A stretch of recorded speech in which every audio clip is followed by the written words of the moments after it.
This whole fit don't make sense unless you can see it from the bottom to the top. All right?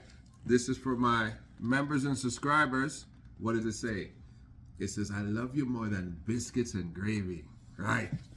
Cook food. Listen, this is Del K. Brereton, and this is the real spiel, the After Dark edition. Hey, listen to me, man. I'm stressed because yesterday I just had a whole conversation about Candace Owens. I just had a whole conversation about this girl. A whole conversation, Candace. Candace, listen.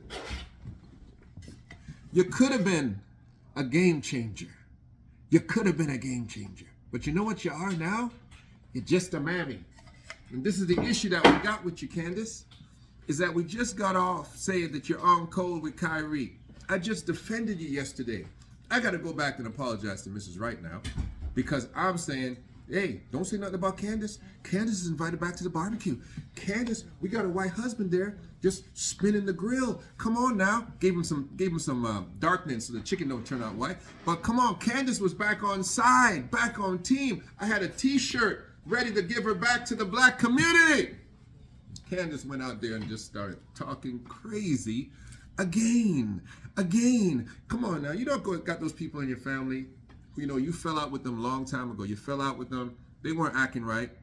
And you couldn't justify bringing them back into the fold. But then you said, you know what?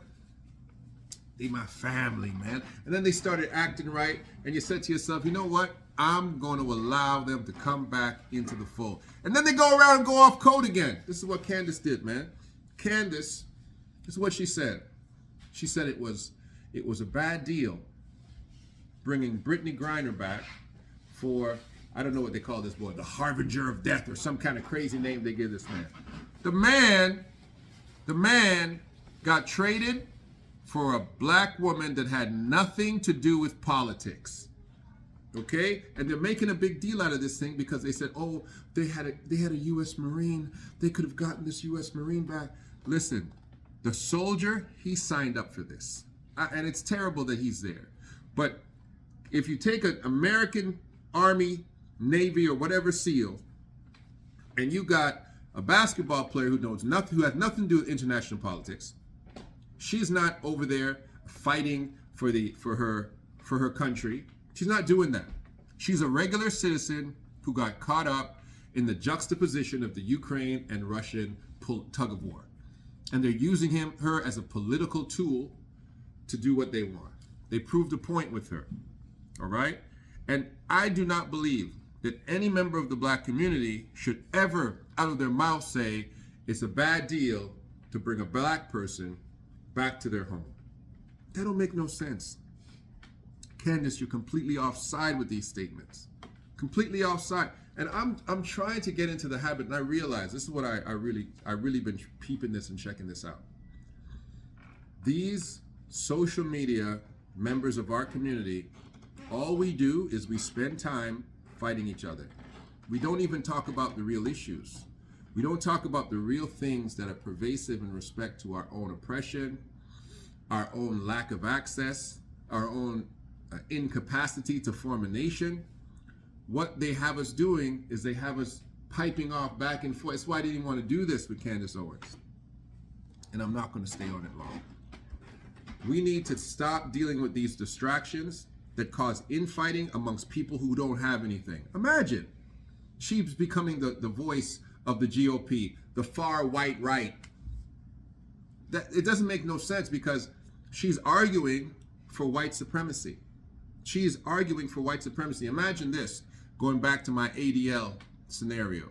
Imagine that America brought back a member of the Jewish community and certain individuals are running around saying that that was a bad trade, that Biden's a weak president because he couldn't get 2 for 1. He's a weak president.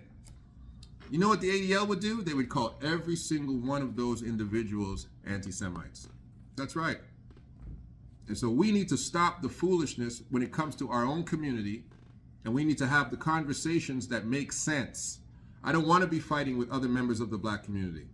I'm not going to have long conversations with guys who every other word out of their mouth is nigga this and nigga that. I'm not going to even put that mindset in my head to go have debates with those kind of people. It doesn't make any sense. Why would I be having debates with individuals who do not have the elocution to talk about the fact that our community needs to be represented? So you can miss me with that. Candace, you're not invited. You're not invited. I was going to give you a piece. I was going to give you a piece of the kicks. I even had one of the shirts. I got money falling out my pocket for you, Candace. But you know what? You ain't invited to the barbecue. It's LK Burton. This is The Real Spiel. I love you like biscuits. And I'm out.